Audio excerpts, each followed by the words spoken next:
नमस्कार, अरुणाचल समाचार में आपका स्वागत है। मैं हूं यारमता सिंह आंगू। आइए बुलेटिन में सबसे पहले देखते हैं मुख्य समाचार। प्रधानमंत्री नरेंद्र मोदी न्यूयॉर्क में संयुक्त राष्ट्र महासभा को करेंगे संबोधित। पहली व्यक्तिगत बैठक में अमेरिकी राष्ट्रपति जो बाइडेन और प्रधानमंत्री नरेंद्र मोदी ने अमेरिका भारत व्यापक वैश्विक रणनीतिक साझेदारी को आगे बढ़ाने का लिया संकल्प।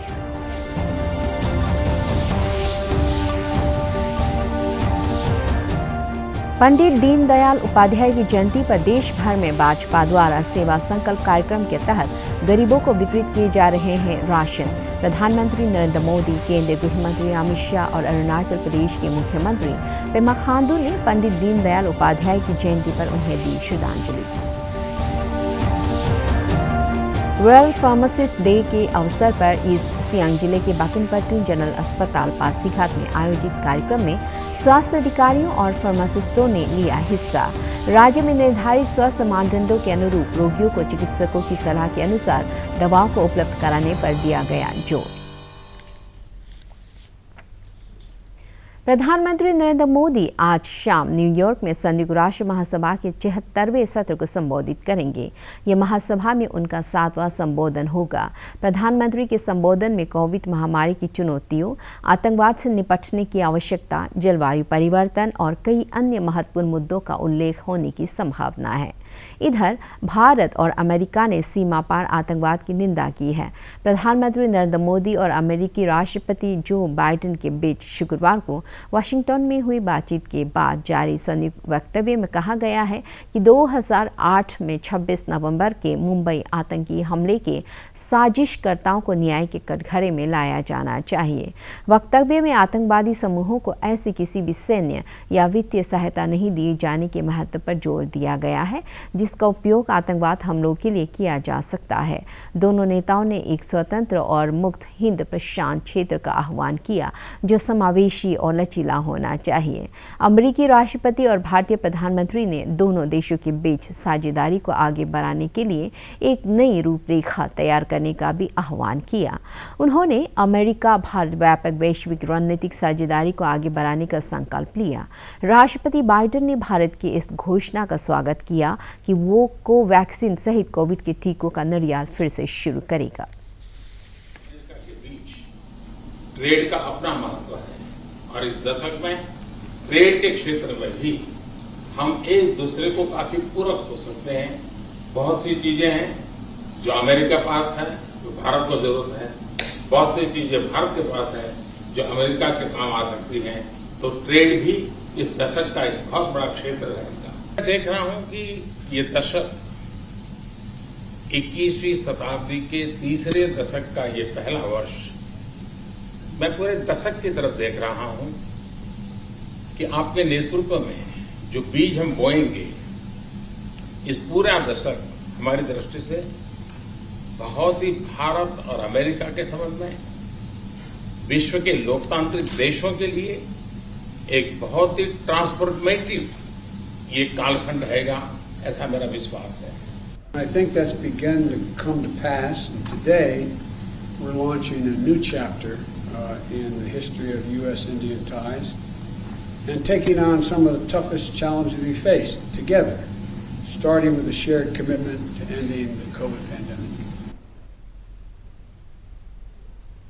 आज पंडित दीनदयाल उपाध्याय का जन्मदिन है जो पूरे देश में एकात्म मानवता की विचारधारा से प्रसिद्ध हुए।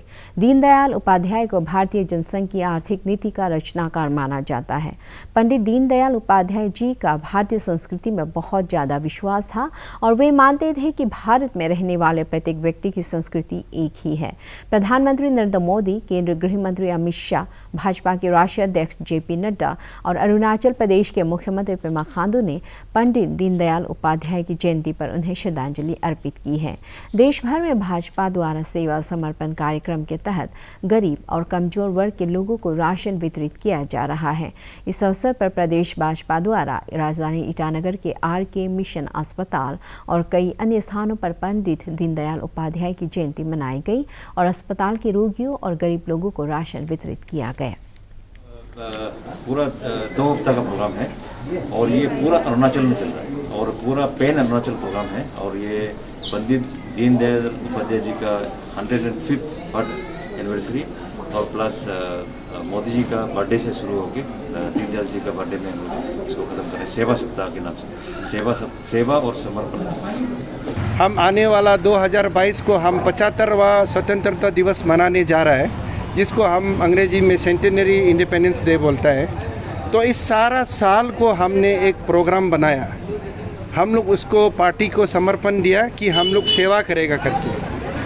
अनेक प्रकार का हम मेडिकल सुविधा का बारे में बता रहे हैं, जन आयुष योजना का बता रहे हैं, हम महिला का चलते जितना अलग अलग योजना उसको बता रहे हैं। आज खास करके प्रधानमंत्री गरीब कल्याण योजना का प्रोग्राम इसलिए हम लोग बना रहा था कि ये कनेक्टेड है दीनदयाल जी का उसका बर्थडे का ये में खुशी में।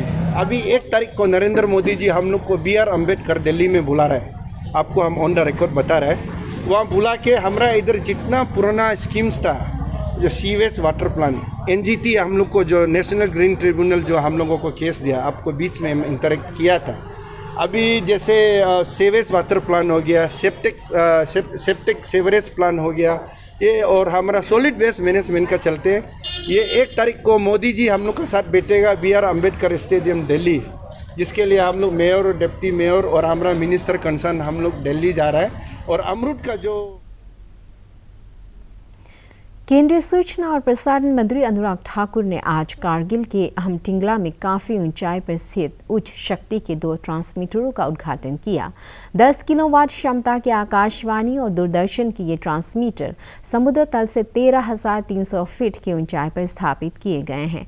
इन ट्रांसमीटरों से इस क्षेत्र में आकाशवाणी और दूरदर्शन के कार्यक्रमों का प्रसारण बेहतर होगा। इस अवसर पर लद्दाख स्वायत्त पर्वतीय विकास परिषद, कारगिल के मुख्य कार्यकारी अधिकारी फिरोज अहमद खान और सांसद जमयंग सेरिंग नामग्याल के अलावा आकाशवाणी के प्रधान महानिदेशक वेणुधर रेड्डी और दूरदर्शन के महानिदेशक मयंक अग्रवाल भी उपस्थित थे। आपको यूटी का दर्जा देने के बाद लगातार विकास के प्रोजेक्ट यहां पर तेजी के साथ चल रहे हैं और उन विकासात्मक कार्यों को भी और सरकारी योजनाओं को भी, प्रोग्राम्स को, पॉलिसीज को भी जन जन तक पहुंचाने के लिए ऑल इंडिया रेडियो ने बहुत सालों तक और दूरदर्शन ने काम जो किया है, अब उसको और ताकत देने का समय आया है। और ये उसमें एक पहल है, क्योंकि मोदी जी का सपना था कि बॉर्डर के इलाके के सभी जो घर रहते हैं जिनके पास फ्री डिश नहीं है, उनको भी फ्री डिश दी जाए। 30,000 हमने पहले दे दी थी, अब जो घर रह गए हैं उनको भी फ्री डिश देने का काम इस साल कर दिया जाएगा। इस ट्रांसमीटर से सर करीब 50 से 60 किलोमीटर तक हमारी रेंज होगी और करीब 50,000 तक की आबादी सीधे यहाँ से जो है उस तक हम पहुँच सकेंगे। ये सीमावर्ती इलाकों के लिए एक बहुत बड़ी पहल है और भारत सरकार जो है, जो उसका मकसद है कि हर व्यक्ति तक पहुंचा जाए। और आगे भी हम हमारे कार्यक्रम में और प्रोग्राम में हैं कि हम और सीमा पर अपने ट्रांसमिशन को स्ट्रेंथन करें। आज 25 सितंबर 2021 को दुनिया भर में वर्ल्ड फार्मासिस्ट डे मनाया जा रहा है। ये दिन खासतौर पर फार्मासिस्ट को मान और सम्मान देने के लिए मनाया जाता है। विश्व फार्मासिस्ट दिवस 2021 की theme pharmacy always trusted for your health है। इंटरनेशनल फार्मास्यूटिकल फेडरेशन ने विश्व फार्मासिस्ट दिवस की शुरुआत की थी। इस अवसर पर ईस्ट सियांग जिले के बाकिनपर्ती जनरल अस्पताल पासीघाट में आयोजित कार्यक्रम में स्वास्थ्य अधिकारियों और फार्मासिस्टों ने हिस्सा लिया।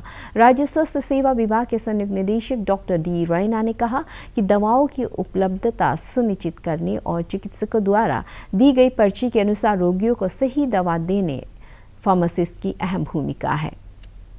जो फार्मासिस्ट का रोल है ये मेडिकल प्रोफेशन में बहुत ही इम्पोर्टेंट है, क्योंकि जब डॉक्टर्स या फिजिशियन जब ड्रग प्रेस्क्रिप्शन करता है, ये प्रेस्क्रिप्शन को देख के फार्मासिस्ट लोग ही दवाई देता है। तो इसलिए उन लोग का पेशेंट ट्रीटमेंट पार्ट में बहुत ही इम्पोर्टेंट रोल है। मेरा ये रिक्वेस्ट रहेगा कि उन लोग फार्मासिस्ट लोग ये ट्रीटमेंट या हेल्थ आपका केयर में सहयोग दे। और साथ में ये मैंने कहना चाहता हूँ, फार्मासिस्ट लोगों से रिक्वेस्ट करना चाहता हूँ कि रजिस्टर्ड प्रैक्टिशनर प्रेस्क्रिप्शन का ऊपर में ही आप लोग दवाई डिस्पेंस करें या दवाई दे मरीज़ को, ना कि बिना प्रेस्क्रिप्शन से दवाई देने से उसमें ख़तरा काफ़ी होता है।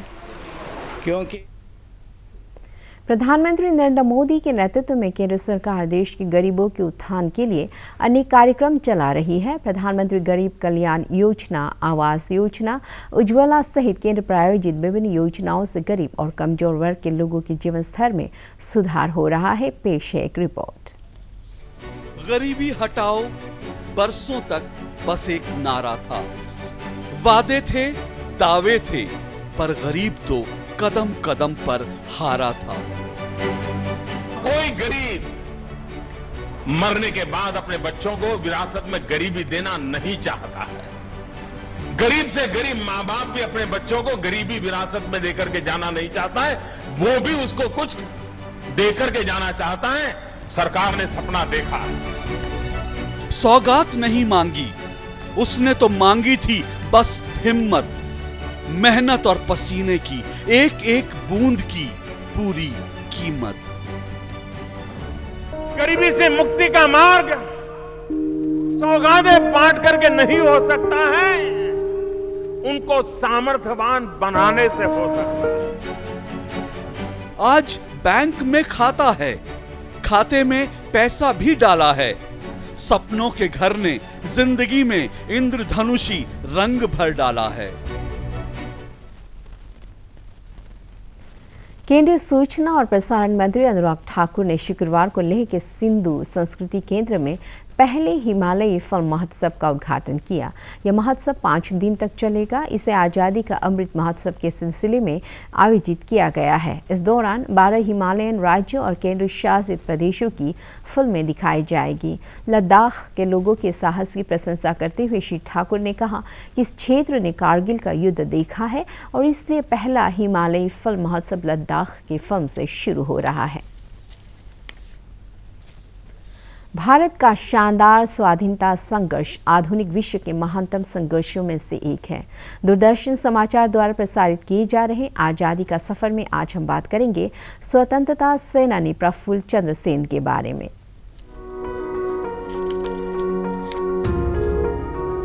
आज हम बात कर रहे हैं महान स्वाधीनता सेनानी प्रफुल्ल चंद्र सेन की। उनके दिल में देश प्रेम की आग ही थी कि 1930 से 1942 के बीच कई जेलों में वे 10 साल कैद रहे, लेकिन झुके नहीं। प्रफुल्ल चंद्र सेन ने आज ही के दिन यानी 25 सितंबर 1990 को कोलकाता में आखिरी सांस ली थी।